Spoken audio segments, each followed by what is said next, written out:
లలిత exchange Utsav. పాత నగల అదే బరువుకి కొత్త నగలు తీసుకోండి. No extra charge, no deduction. పులు చెల్లించి కూడా పథకంలో చేరొచ్చు. నగల ప్రైస్ లో 20% ఆదా చేసుకోవచ్చు. మీరు యాక్చువల్గా సుమన్ గారిని భానుచంద్ర గారిని పెట్టి సినిమాలు తీసే టైంలోనే కదండి సుమన్ గారు అనుకోకుండా ఒక బ్యాడ్ ఇన్సిడెంట్లో ఇరుక్కోవడం, అంటే ఒక ఆయన మీద ఒక అపవాదు రావడం, అనుకోకుండా ఒక స్కాండిల్ లాంటిది. ఆ టైంలో ఎఫెక్ట్ అయిన సినిమాలో మీదేమైనా ఉందండి? లేదు, ఎఫెక్ట్ అవ్వలేదు, కానీ చాలామంది ఎఫెక్ట్ అయ్యారు. ఓకే. కాకపోతే నేను ఫ్రెండ్గా తనకేం చేయాలో చేశాను. యాక్చువల్గా అది అంటే ఆయన బ్లూ ఫిల్మ్స్ తీశారు ఇట్లా అని కదండి, యాక్ట్ చేశారనండి. ఏంటి సార్ అసలు అది? ఏ స్టేట్కైనా ఓ సీఎం, ఓ డీజీపీ, ఇంకొకళ్ళు కాంట్రాక్టర్స్ ఉంటారు కదా, లిక్కర్ కాంట్రాక్టర్. వీళ్ళ ముగ్గురే పవర్ఫుల్. ఏ స్టేట్కైనా అక్కడ ఎన్టీఆర్ పవర్ఫుల్, డీజీపీ పవర్ఫుల్. ఆయన డీజీపీ మలయాళీ, ఎంజిఆర్ మలయాళీ. ఒక లిక్కర్ కాంట్రాక్టర్ వడయార్, వాడు వెరీ పవర్ఫుల్. ఓకే. వీడి ఫ్రెండు, ఆడి ఫ్రెండ్ కమలాసన్లా ఉంటాడు, సుమన్ గారి ఫ్రెండ్. ఓకే. వాడు సమ్ రాష్ట్రపతికి రిలేషన్ అవుతాడు, అప్పటి రాష్ట్రపతికి. ఓ. వాడు వడయారు కూతురుని లవ్ చేశాడు. ఈ లిక్కర్ కాంట్రాక్టర్ ఎవరైతే ఉన్నారో వాళ్ళ డాక్టర్ని లవ్ చేశారు. మనందరికీ 32 పళ్ళు ఉంటాయి, దానికి 74 ఉంటాయి. వాడు ఎందుకు లవ్ చేశాడు పుడికి నాకు అర్థం కాదు. వడయారు డబ్బంతో దొద్దేద్దామన్నా ఏంటో నాకు అర్థం కాల. Single time settlement. సుమన్కి ఏంటంటే ఆ డీజీపీ కూతురు వీటంటే ఇష్టం. సుమన్ అంటే ఇష్టపడేది డీజీపీ కూతురు. సుమన్ ఎక్కడ షూటింగ్ అన్నా డీజీపీ కూతురు అండి, లేకపోతే డీజీపీ. ఓకే. సుమన్ గారిని డీజీపీ కూతురు ఇష్టపడేది, వడయార్ గారి కూతుర్ని సుమన్ గారి ఫ్రెండ్ ఇష్టపడేవాడు. ఓకే. ఆడు అసలు బైక్ని తీసుకెళ్ళి ఇలా లేపేసి ఇలా తిరిగి ఇలా పెడతాడు. చాలా విన్యాసాలు చేశాడు సార్. ఆయన కూడా యాక్టర్ అండి? కాదు, అంటే ఏదో రాష్ట్రపతి మనోడో ఏదో. సరే. ఈ డీజీపీ కూతురు సుమన్ షూటింగ్ ఎక్కడుంటే అక్కడికి వెళ్ళిపోతాయి. అమ్మాయికి పోలీస్ ఎస్కార్ట్ అంతా కదా. దీనికి సుమన్కి ఏమి ఇష్టం లేదు, ఆ అమ్మాయి వన్ సైడ్ ఇష్టపడి. ఓకే. డీజీపీకి ఏంటంటే నా కూతురికి పెళ్ళయింది వీడితో తిరుగుతుంది అన్న ఫీలింగే. సో ఈ సిచ్యువేషన్లో ఏమైంది సార్? ఎంజిఆర్ గారు పిలిపించారు సుమన్ని. బాబు, నువ్వు యాక్టర్, చాలా భవిష్యత్తు ఉంది నీకు, నువ్వు సహనటుడివి, ఇలాంటివి అన్నీ ఉంటే నువ్వు దూరంగా పెట్టుకో అని. అప్పటికి ఎంజిఆర్ మాట్లాడే పొజిషన్ కాదు. ఓకే. ఆయన రాస్తాడు, ఇస్తాడు. వీడు చెప్తే వాళ్ళకి తెలుస్తుంది, కానీ ఆయన చెప్పలేడు. ఓకే. నాకు చెప్తాం కాదు, అది చెప్పాల్సింది అమ్మాయికి అని చెప్పి ఇతను స్మూత్గానే చెప్పినా అది ఆయనకి ఇష్టం లేదు, ఆయన చెప్పిన విధానం. దాంతో ఒకరోజు ఎక్కడో అమీర్పేట లాంటి సెంటర్లో ఏదో బీభత్సం చేశాడు అని పోలీసులు పెట్టారు కేసు. అంటే కాదు సార్, ఇప్పుడు ఎంజిఆర్ గారు సుమన్ గారికి చెప్పారు, సుమన్ గారు అయితే ఆయన వైపు నుంచి ఎలాంటి లవ్ లేదు ఆ అమ్మాయి మీద. అది మనకు తెలుసు, వాడికి తెలుసు, సుమన్ గారికి తెలుసు. కానీ అవతల ఆయనకి అంటే అమ్మాయి ఫాదర్కి సరే ఇంకా ఏదో ఉందనే ఒక కంక్లూజన్లో వాళ్ళు ఏమనుకుంటారంటే మా అమ్మాయి వస్తే నువ్వు దుబాయ్ అనొచ్చు కదా అనే టైప్లో ఉంటుంది. మీ అమ్మాయిని నువ్వు చేసుకోలేవు, ఎదుటి మీద పడతావు. అట్లా జరిగింది అది. ఇంకా అప్పుడు అరెస్ట్ చేశారు. వాళ్ళ అమ్మగారు ఇప్పుడు అలెగ్జాండర్ అని గవర్నర్ ఏడీసీ. అవునండి. ఆయన పవర్ఫుల్. వాళ్ళ అమ్మగారు ఆయన కూడా గవర్నర్గా చేసినట్టున్నారు కదా సార్, అలెగ్జాండర్ గారు కదా. ఆయన వాళ్ళ అమ్మగారి క్లాస్మేట్. సుమన్ గారు వాళ్ళ అమ్మగారి క్లాస్మేట్. తను చెప్పుకుంది. ఉమ్. యాక్చువల్గా ఆ కేసులో 1 year దాకా బయటకు వస్తానికి లేదు. ఏ కేసు పెట్టారు సార్ ఆయన మీద? ఏదో పబ్లిక్లో న్యూసెన్స్ చేశాడు. పబ్లిక్ న్యూసెన్స్ అండి. అంతే. మరి ఏంటి సార్, ఆయన చాలా ఘోరంగా బ్లూ ఫిల్మ్లు అంటే అప్పట్లో బ్లూ ఫిల్మ్ అనేది చాలా అవి బయటికి చెప్పరు కదమ్మా. కాదు సార్, అనుకునేవారు. మీడియా అలాగా లెవెల్లోని పేపర్లో వచ్చినాయి అవి ఇవి అన్నీ అబద్ధాలే.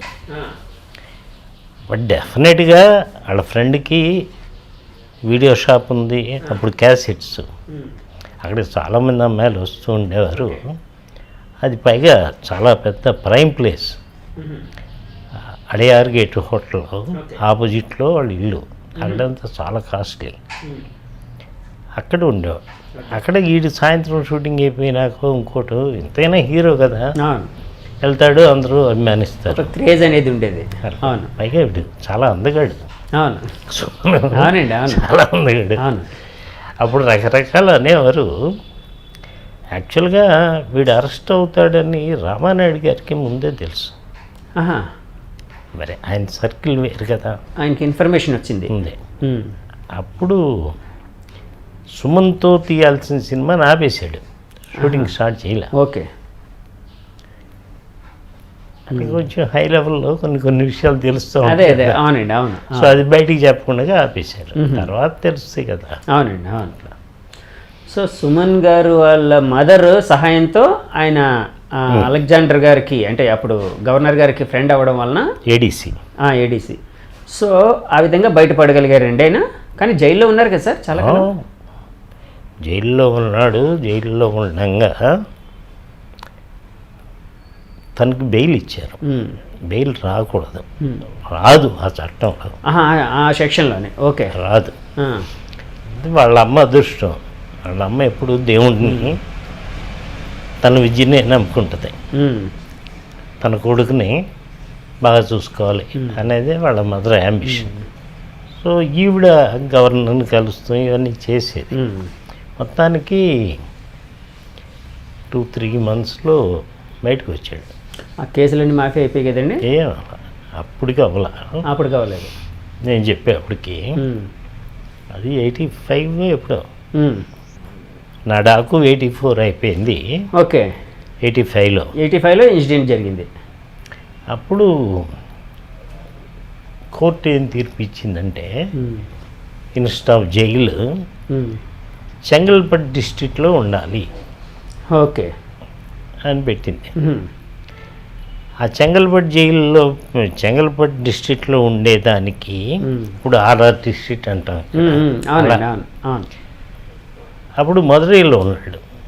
మదురైలో తినకు భయం. ఎవడు నన్ను మదురైలో ఉండమని ఎందుకు అంటున్నారు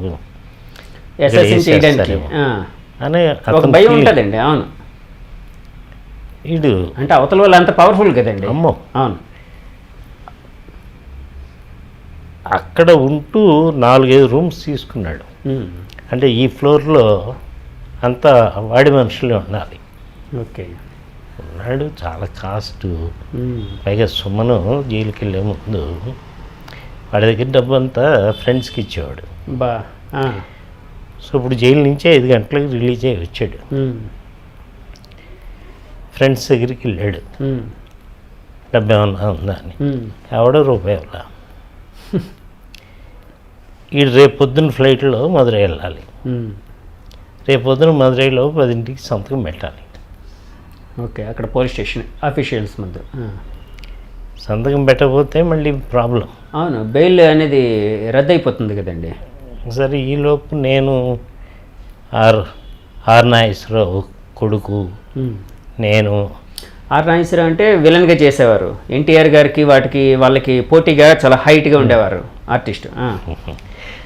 దొంగరాళ్ళలో మంచి క్యారెక్టర్. అవును. అవును. ఆడు నేను మేమందరం మదురైలకి బస్సులో వెళ్ళాం నైట్. ఈయన్ని తీసుకునండి సుమన్ గారిని తీసుకుని. ఈడు పొద్దున్న ఫ్లైట్లో వస్తాడు. మరి డబ్బులు ఎలా సమకూర్యారు సార్? ఆడేదో అదే ఫ్రెండ్స్ అయితే ఇవ్వలేదు. పాప ఏదో అవస్థలు పడి వచ్చారు. అప్పుడు సారథి అని మేనేజర్ ఉండేవాడు, చనిపోయాడు. తనేది ఏర్పాటు చేసి ఉంటాడు. ఓకే. మేము మటుకు మా సొంత డబ్బుతో మీరు మధురై వెళ్ళిన తర్వాత ఏం చేశారు సార్? అంటే ఆయనకి మోరల్ సపోర్ట్ లాగా? అంతే వెళ్ళి మేము ఒక 3-4 డేస్ ఉండి ఏమవుతుంది అడిగి ధైర్యం చెప్పి మేము వచ్చేసాం. రకరకాల పాత పేపర్లు అన్నీ చూసినప్పుడు తెలిసిన విషయం ఏంటంటే చాలా గాసిప్స్ వచ్చాయి. సుమన్ గారు జైలుకి వెళ్ళడానికి పలానా వాళ్ళ కారణం అని చెప్పి. ఈవెన్ చిరంజీవి గారి మీద కూడా, అంటే అప్పుడు పత్రికలు అట్లా రాశాయి. అంటే అది అడుగుతున్నాను నేను, అంతవరకే నేను. అంటే అందులో నిజం ఉందని కాదు నా ఉద్దేశం. అంటే సుమన్ అనే వ్యక్తి ఒక అందగాడు, అప్పుడే ఒక యాక్షన్ సినిమాలు చేస్తూ ఒక మంచి హీరోగా ఎమర్జింగ్ అవుతూ ఉన్నాడు, ఎదుగుతూ ఉన్నాడు. సో నాకు పోటీ వస్తాడు అనే కాన్సెప్ట్లో చిరంజీవి గారు చేయించారని చెప్పి అప్పట్లో పత్రికల్లో చాలా ఘోరమైన రాతలు వచ్చాయండి. అవి మీరు చూసే ఉంటారు కదండి. అప్పుడు అవి చూసినప్పుడు మీకు ఏమనిపించింది సార్? అవన్నీ అబద్ధాలు.